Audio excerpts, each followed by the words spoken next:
Hey, good morning. I'm Patricia Murphy. It's Friday. This is Seattle Now.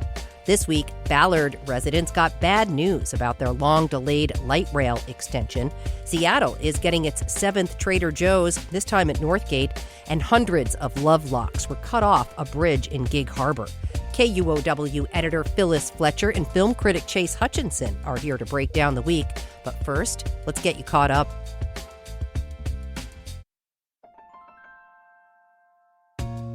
Starbucks says it plans to roll out a new incentive program where baristas and shift supervisors could earn up to $300 in quarterly bonuses. They're also expanding tipping options for customers. The company says the changes could increase employee earnings by as much as 8% when the program takes effect in July. Unionized Starbucks stores won't necessarily see these changes. The company says the new policies are subject to collective bargaining. The two sides are expected to resume contract negotiations this month. In other Seattle business news, sales revenue at Nordstrom has returned to its pre-pandemic peak of 2019. Bloomberg News reports the company took in about $15.8 billion last year, in line with Nordstrom's record high. It comes less than a year after the company went private and was acquired by the Mexican retailer El Puerto de Liverpool.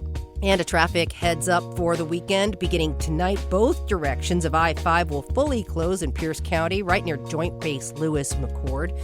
They'll reopen Saturday morning. Same goes for Saturday night. All lanes will close at 10 and reopen early the next morning. Crews are removing an overpass as part of a larger effort to extend HOV lanes. Check back for more headlines on tonight's episode of Seattle Now. It's Friday again. Hope your weekend starts soon. Phyllis Fletcher is here. She's an editor at KUOW. Phyllis, good to see you. Hey, great to be here. Always, always. Chase Hutchinson's here, too. He's a local film and TV critic. Chase, thanks for coming in. Always great to be here. Good to see you. Okay, you two, before we dive in, it was April Fool's Day this week, a day to be on guard. Dick's kept things fun with a van/mobile drive-through for commuters stuck on I-5. Honestly, I thought this was a great idea. Yeah. The Mariners switched up hot dogs from heaven to carrots from the clouds. Oh, my God. Or UW put out plans for a giant husky head to be installed on Suzzallo Library. Were either of you fooled this year, even momentarily? I missed all of this stuff, and I'm like kind of bummed because it's so fun. Yeah. I only saw it, on April 2nd, which is, oh man, I kind of missed having that experience of being like, well, what? They almost got me with that one. It's been a long time since I felt that. Yeah. And, I think I am kind of glad, though, that broadcasters have gotten out of the April Fool's business. I think that's probably a good thing. The Almost Live Space Needle thing, Phyllis. We should talk about cool. that. Almost Live always gets a pass because they were a comedy show. But it was too good. They broadcast it right before they were going to be on, right? And it was it felt like a legit news break drop-in about the Space Needle coming down. It scared people, Phyllis. It did. They cut to tape of a woman I couldn't believe what I saw. Oh, no. This was our own War of the Worlds situation. It was a little local War of the Worlds. Yeah. Chase, do you think you have to parse through whether things are real or AI, or that, your BS detector is fine-tuned at this point? I always, having grown up on the internet, think most things you see is BS. Yeah. But yes, I would say my detector has gone up a little bit. The fun thing I saw is usually when an April Fool's prank goes wrong and spirals out of control. There was the Washington Wizards, the other Washington in D.C. No, I don't know about this. What? They pranked a fan, blindfolded them, said, if you throw this and make it, you'll get $10,000. Oh. And then the whole crowd cheers. But then it turned against them because everyone was like, to do this to a fan of a team with a 17-win Dirty record. man. But then they had to issue a statement today saying it was all scripted. So that became funny to me. Okay. All right. Well, a well-executed prank then, because it really got away from them. Another notable prank, a Reddit user walked by 1201 Madison Street on First Hill Wednesday and noticed signs for a coming soon in a Blockbuster video store. And there was a sandwich board with a QR code that you could scan for more information. But when you scanned it, which I don't know why anybody would freaking do in 2026, it takes you to the King County Elections voter registration site. Oh. Clever, but That's better than it taking you to Netflix, really dancing on the grave of the blockbuster there. Yeah, Real really. question. Do you want someone who feels okay scanning a random QR code on the street to be voting?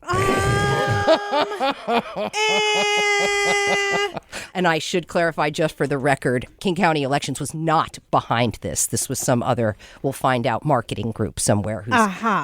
All right, moving on to the big story of the week. Sound Transit celebrated a massive milestone last weekend, connecting Seattle to the east side with tracks over the I-90 floating bridge. It was beautiful and poetic. We talked about this crazy feat of engineering on the show this week. While those on the east side were celebrating, people on the west side of Seattle felt disappointment and maybe a little bit of simmering rage as Sound Transit announced that budget issues will likely delay or even change plans to bring light rail to Ballard. Voters approved the Sound Transit 3 plan all the way back in 2016. Now, Phil, you have lived here for a long time. Yes. Maybe you remember the monorail vote. Yes. I'm not sure. Many people do, but that was a ways back. And a lot of people voted for a monorail that never happened. This was a approved expansion project that was scrapped. Yeah. Does history matter here? Right. Yeah, it does. I mean, I think when you take that into account, it does explain why people would be like shaking their fists and rending their garments that this isn't happening on schedule, or maybe isn't happening. I mean, I hope it happens someday.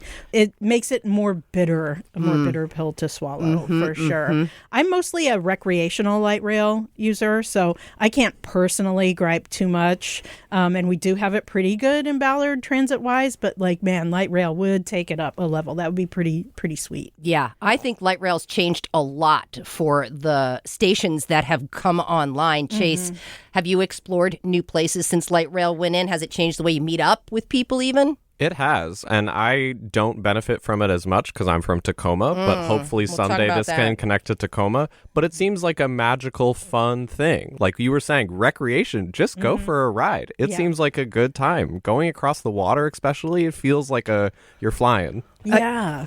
Even going to a game is... Oh, yes. I did go to the Mariners' last home game last season, and that was a lifesaver. I was able to go from Tacoma to Federal Way to take it the rest of the way up, and everyone was in high spirits at that time. It was the high before the fall. Yeah, right? Yeah, that makes it more fun. Sure. That's true. That is the one thing that I have done differently since light rail is a Husky game.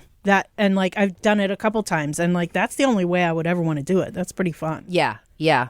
Just for context, when ST3 was originally approved, Ballard Light Rail was supposed to be in by 2035. It was then pushed back to 2039 and now may even be later. I'm just laughing because I'm thinking about how super duper old I'm going to be when that happens.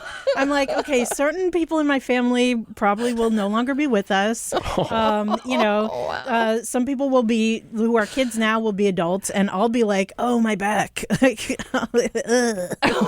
See, this is the problem with these long-term projections. When they're so far out that you start thinking about family members that won't be around, we have a problem with the projection. Sound Transit's been weighing their options. Notably, all three of them would stop short of delivering light rail to 15th and Market Street in Ballard, which was promised in the 2016 vote. Councilmember Dan Strauss, this is his district, says that is unacceptable, and Ballard has a target on its back because the project would require building an expensive tunnel. I mean, aren't all tunnels expensive? Exactly. And inexpensive. I don't want the cheap tunnel. The discount tunnel. Nobody wants that discount You have to tunnel. wear a helmet going through it just in case. The insurance rider is really, really hard on that one. Right, yeah. And to your point, Chase, the Tacoma City Council this week asked Sound Transit to prioritize projects in Pierce County. Everybody is trying to jockey for position here. They say the need for high-capacity transit there has never been greater, and their project's already been delayed. Hey, Let's bring it up. Yeah.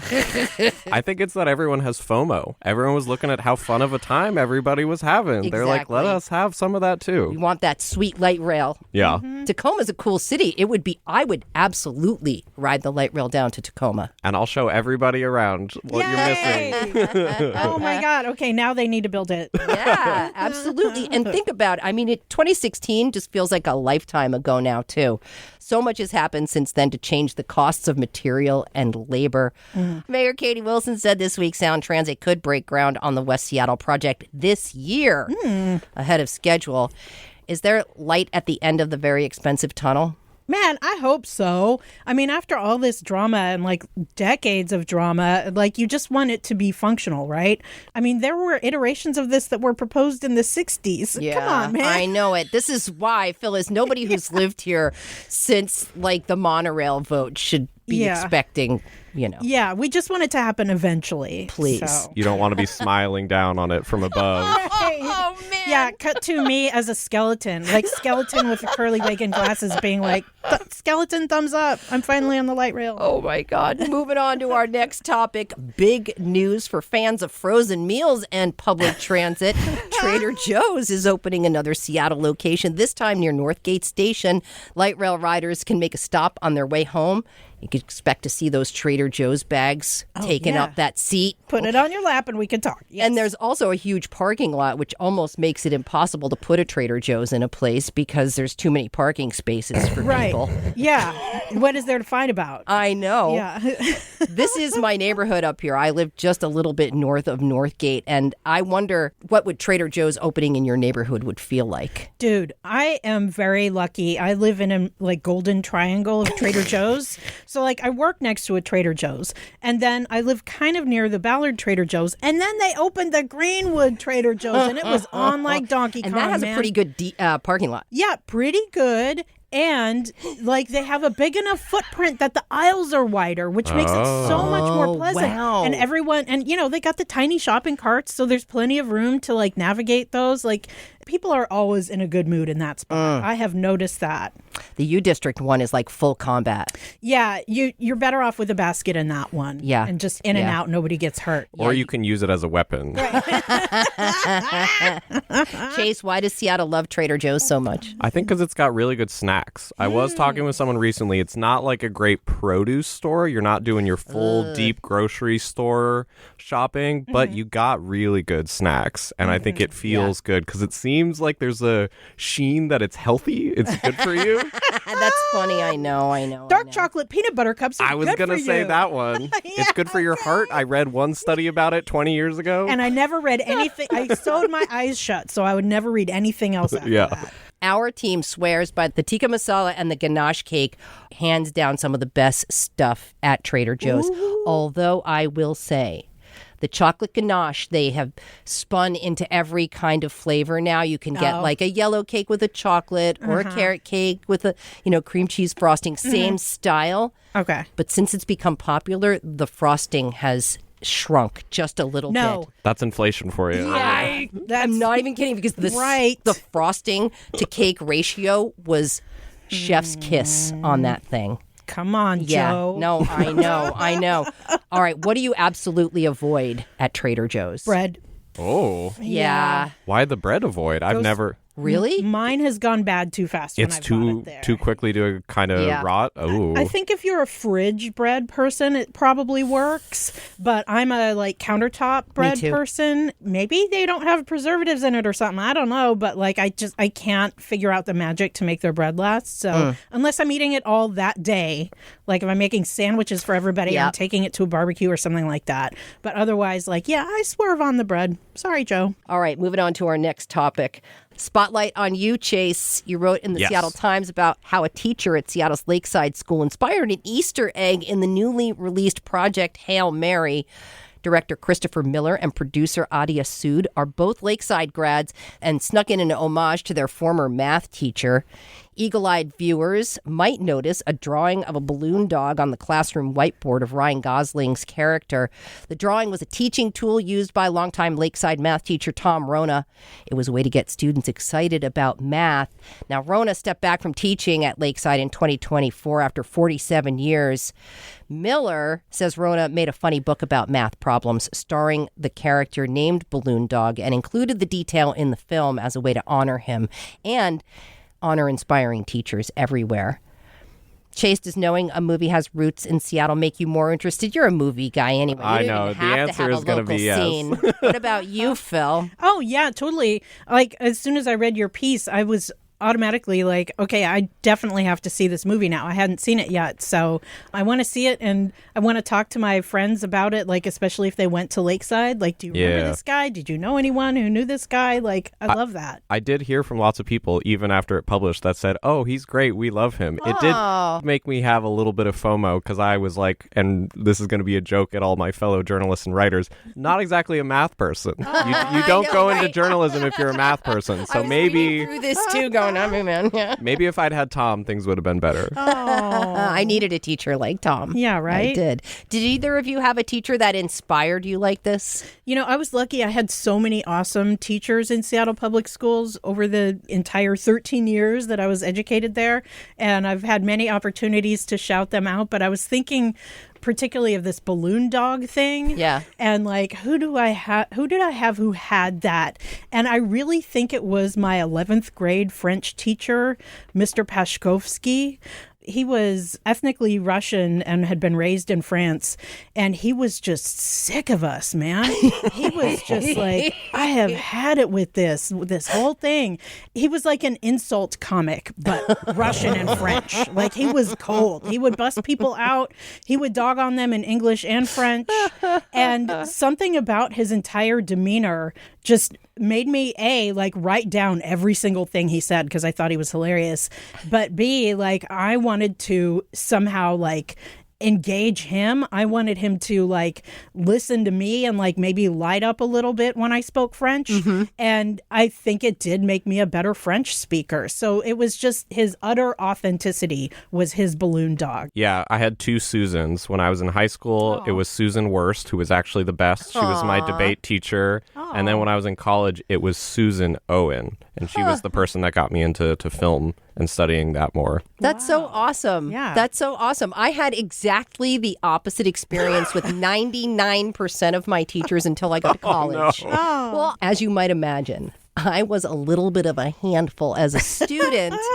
And most of the time that just got me suspended. But this one teacher, she saw me. She saw through all that, and she would see me start to wig out, often during math, and send me across the hall to go practice my flute. She would say, Patricia, please go across the hall into the teacher's lounge and practice. I would go in there and play flute. Aww. Do you know she disappeared? They fired her like a year later. She even had a health fair. Mrs. Levere, if you are out there, I remember you, and you're the only teacher who ever saw me. Everybody else, right? Yeah. I succeeded in spite of what you thought, people. Right. Yeah. We all Jersey need a salute to balloon all of dog. those people. We do. We all need a balloon dog teacher because she carried me. And I'll say that Balloon Dog does live on. Tom still has the website going. He's still involved. Balloon Dog lives. And Tom is a very self-effacing guy. He says he didn't think Gosling resembled him very much, but he was very glad to see a film that celebrates teachers. So, all right, one last thing before we go. If you've ever fallen in love in Gig Harbor, I have bad news for you. Your love lock may have been taken down at the recommendation of Pierce County officials. The Tacoma News-Tribune reports the city crews have been removing hundreds of love locks fastened to a bridge over Donkey Creek. Does this mean the couples have to break up now? Yes. Is it a curse now? It's the law. That's like a subsection of the ordinance when the lock is cut off. They have to break up. Sorry. Otherwise, it follows you around. It's a horror movie premise we got going here. Yeah, totally. What would you do if you found out your love lock was cut down? I mean, I wish that I were the kind of idealistic romantic person who would place a love lock anywhere in the first place. I think I would probably shrug, but that's probably the person I actually am, shrugging. I'd be like, okay, oh well. I would like to think that you would have a good laugh about it. That Okay. if your relationship was solid enough that you'd be like, that's pretty funny that we Okay. did that.